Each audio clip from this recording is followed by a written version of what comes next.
Hello friends, माझं YouTube channel Soni ट्युटोरियलवर तुमचं मनपूर्वक स्वागत आहे. आज आपण HEN 101 हिंदी व इंग्रजी भाषेचा अधिष्ठान अभ्यासक्रम FYBA या बुक्समधून काही अभ्यास बघणार आहोत परीक्षेसाठी. तुम्ही माझ्या चॅनलवर जर नवीन असणार तर चॅनलला सबस्क्राईब करा. तुम्ही सबस्क्राईब केल्याने मला आणखी व्हिडिओ बनवण्यासाठी प्रोत्साहन मिळते. व्हिडिओला लाईक करा आणि जास्तीत जास्त गरजू विद्यार्थ्यांपर्यंत व्हिडिओ शेअर करा. तर चला आता आपण हिंदीचा अभ्यासक्रम बघूया. याच्यामध्ये आहे लेसन क्रमांक 2 इकाई प्रयोजनमूलक हिंदी. पत्रलेखन तुम्हाला येऊ शकतं, त्याच्यासाठी मी आता तुम्हाला याचा वाचून दाखवते मुद्दा. तर तुम्ही लक्षात ठेवायचा आणि अशा पद्धतीने पत्र लिहायचं. कार्यालयीन पत्र व्यवहार. तो सामाजिक व्यवहार में अनेक प्रकार के पत्र लिखे जाते हैं. कार्यालयीन पत्र व्यवहार इनमें से एक महत्वपूर्ण भेद है. इस अध्ययन का उद्देश्य ऐसे पत्रों का स्वरूप जानकर उन्हें लिखने का कौशल्य प्राप्त करना है. प्रशासन और अन्य कई संस्थानों के कार्यालय होते हैं, किंतु कार्यालयीन पत्र व्यवहार का अभिप्राय केवल सरकारी कार्यालयों से है. अन्य किसी संस्था के कार्यालय से भेजे जाने वाले पत्र को कार्यालयीन पत्र नहीं कहा जा सकता. इसीलिए कार्यालयीन पत्र को शासकीय पत्र भी कहा जाता है. कार्यालयीन पत्र एक सरकारी कार्यालय से दूसरे कार्यालय, संस्था या व्यक्ति को भी भेजे जाते हैं. उनका विषय कार्यालय के कामकाज से ही संबंधित होता है. प्रशासन संबंधी कोई कार्य पूरा करना ही इनका उद्देश्य होता है. पत्र के लिए जो आलेख या प्रारूप तैयार किया जाता है उसे आलेखन कहते हैं. इसकी जानकारी कर्मचारियों के लिए आवश्यक है. कार्यालयीन पत्र के गुण. तो कार्यालयीन पत्र के आलेखन की अपनी विशिष्ट शैली और शब्दावली होती है. इनकी भाषा पारिवारिक, घरेलू या वैयक्तिक पत्रों जैसी आत्मीय अथवा साहित्यिक पत्रों जैसी अलंकारिक नहीं होती. इसका मतलब क्या है कि इसमें हम अपने भाषा में या अपने शब्दों में नहीं लिख सकते. इसको कार्यालयीन शब्दों में हमें इसे लिखना पड़ता है. इसकी भाषा औपचारिक, वस्तुनिष्ठ, स्पष्ट और तटस्थ होती है. जहाँ तक हो सके इसे तथ्यात्मक और संक्षिप्त होना चाहिए. अतिशयोक्त और अनावश्यक विस्तार बचना चाहिए. इसमें संदिग्धता के लिए बिल्कुल स्थान नहीं है. आलेखन का अभिप्राय स्पष्ट रूप से समझ में आने वाला हो. इन पत्रों को अपनी विशिष्ट रूपरेखा होती है, उसका कठोरता से पालन होना चाहिए. इनका कहने का मतलब है कि इसमें सिर्फ हमें स्पष्ट वाक्य में भाषा में लिखना चाहिए हमें, और ऐसा कुछ ज़्यादा नहीं लिखना जो कि घुमा फिरा कर मुद्दे पर हमें इस पर आना है, और कार्यकालीन शब्दों जैसा ही हमें इसमें लिखना है. तो कार्यालयीन पत्र व्यवहार के भेद 2 नंबर. कार्यालयों में प्रशासनीय कार्य संपादन करने के लिए तथा सरकारी कार्य के सुप्रबंध के लिए भिन्न भिन्न प्रकार के पत्र रूप प्रयुक्त होते हैं. इनके प्रमुख भेद इस प्रकार है. अधिसूचना, अर्धशासकीय पत्र, अनुस्मारक, आदेश कार्यालय, आदेश ज्ञापन, कार्यालय ज्ञापन, उद्घोषणा, परिपत्र, पृष्ठांकन, सरकारी पत्र, प्राप्ति सूचना, प्रस्ताव, स्वीकृति पत्र आदि. इनमें निविदा, सूचना, प्रेस, विज्ञप्ति, तार, द्रुत पत्र, विज्ञापन आदि का भी समावेश किया जा सकता है. अब तीसरा उसका प्रकार है कार्यालयीन पत्र की रूपरेखा. कार्यालयीन पत्रों का एक सुनिश्चित ढांचा होता है. उसमें कुछ बातें अनिवार्य रूप से होनी चाहिए. इनका न होना आपत्तिजनक माना जाएगा.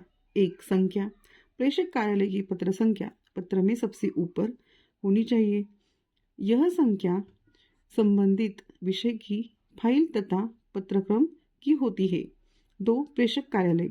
पत्र भेजने वाले कार्यालय का नाम संख्या के नीचे लिखा जाता है. 3. प्रेषक का नाम और पद. संख्या और कार्यालय के नाम के नीचे प्रेषक अधिकारी का नाम, पद और पता लिखा जाता है. 4. प्रेषिती का पद और पता.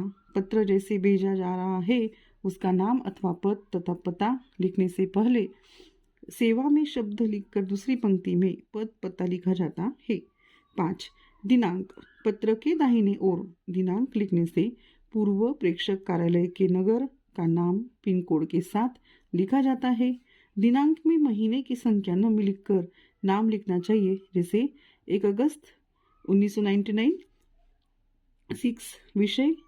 पत्र के मध्य भाग में विषय शब्द लिखकर उसके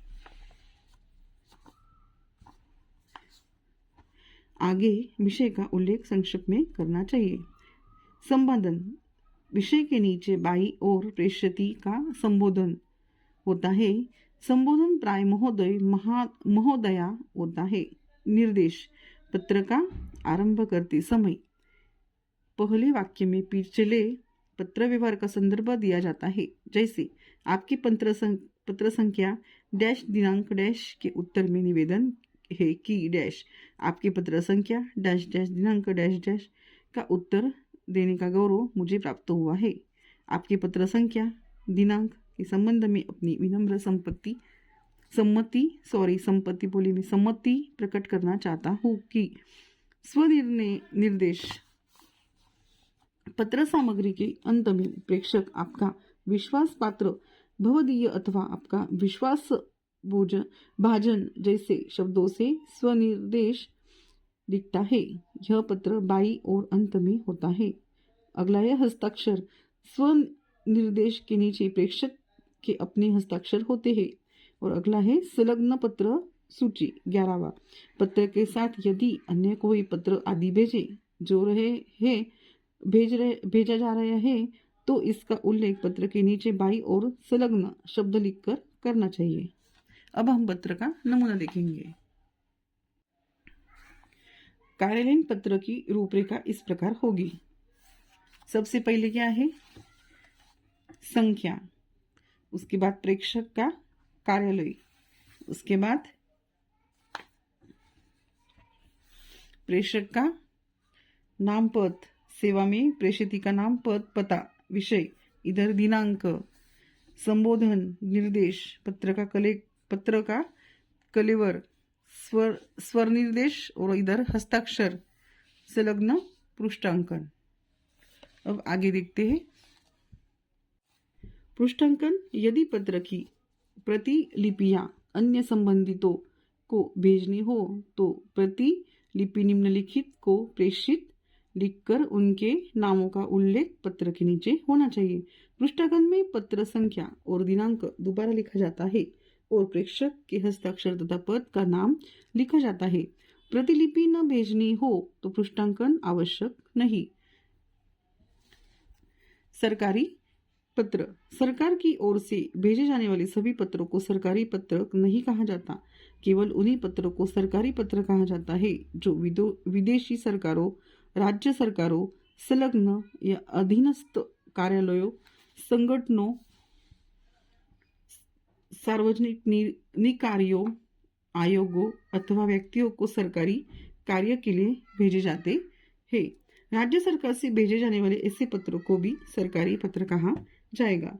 मंत्रालयों के आपस में अथवा अपने कर्मचारियों से संबंधित पत्र व्यवहार के लिए सरकारी पत्र का प्रयोग नहीं होता।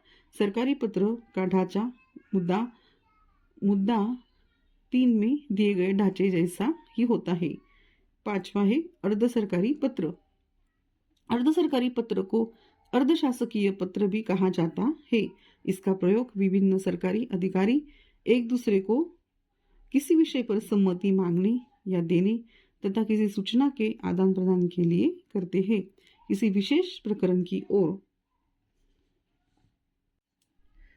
सरकारी पत्र का नमूना। अब इसमें है संख्या क 25/3/99 भारत सरकार गृह मंत्रालय। फिर यहाँ है प्रेषक श्री सूर्यनारायण वर्मा, उपसचिव भारत सरकार, सेवा में मुख्य सचिव महाराष्ट्र सरकार मुंबई। फिर यहाँ है नई दिल्ली 11/0/002 दिनांक 1 अगस्त 99। विषय नागपुर में छात्र उपद्रव। महोदय, मुझे आपको यह सूचित करने का निर्देश हुआ है कि भारत सरकार कुछ समय पूर्व नागपुर में हुए छात्रों की रैंकिंग की घटना से बहुत चिंतित है।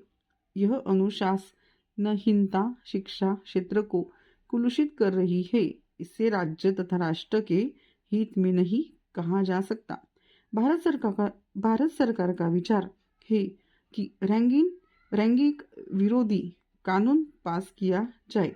सरकार यह भी जानना चाहती है कि क्या इस प्रकार के कामों के पीछे किसी उग्रवादी संगठन का हाथ तो नहीं है। इस बात की जांच होना आवश्यक है। यदि ऐसे प्रमाण मिल जाए कि कोई ऐसा दल छात्रों को दिशाहीन बनाने का प्रयास कर रहा है तो उसकी गतिविधियों पर कड़ी नज़र रखी जाए। भविष्य में ऐसी घटनाएं न हो इसके लिए आवश्यक सावधानी बरतनी चाहिए। इस संबंध में आपकी कार्रवाई से सूचित करें। नीचे है भवदीय सूर्यनारायण वर्मा, उपसचिव भारत सरकार। तो आपने देखा पत्र का नमूना। फिर यहाँ लिखा है कि किसी विशेष अधिकारी का ध्यान व्यक्तिगत रूप से आकर्षित करने के लिए भी इसका उपयोग किया जाता है।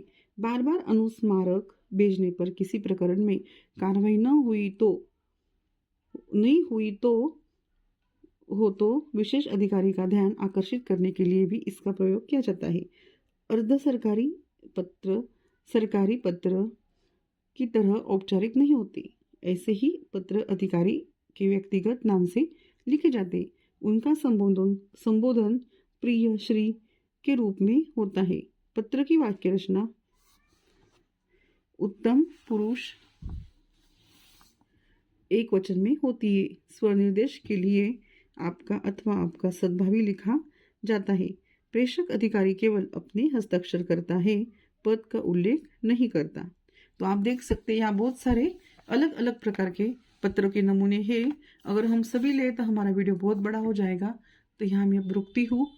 तो आप मेरा वीडियो सुनकर अच्छे से पढ़ाई करना और अच्छे से पेपर लेना। मन की भाषा में पत्र आपको आ सकता है परीक्षा के टाइम, इसलिए आपको पत्र का भी सभी पत्रों के प्रकार का अध्ययन करना है।